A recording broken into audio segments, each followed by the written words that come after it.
L'allerta terrorismo è schizzato verso l'alto anche in Italia dopo il feroce attentato in Russia. L'ISIS, che ha rivendicato la strage di 140 civili e il ferimento di altrettante persone, potrebbe colpire anche il nostro paese fin dalle prossime festività pasquali, in vista del vertice del G7 previsto a metà giugno. Questa mattina a Roma un vertice del Viminale, presieduto dal ministro dell'Interno Piantedosi, ha fatto il punto della situazione per adeguare il livello dei controlli preventivi.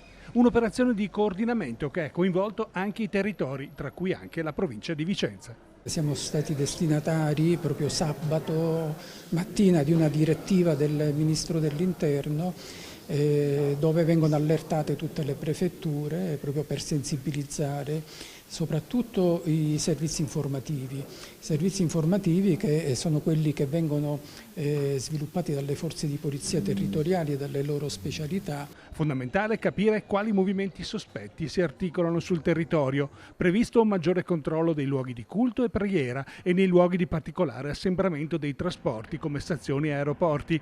Il timore è l'attivazione dei cosiddetti lupi solitari e il reclutamento di nuovi terroristi via web. Vicenza però è contraddistinta da alcune peculiarità. Domani abbiamo un comitato ordine e sicurezza pubblica, monitoriamo tutti gli obiettivi sensibili sul territorio, sappiamo che ne abbiamo diversi, non tanto sul fronte religioso ma sul fronte militare, quindi con gli obiettivi statunitensi.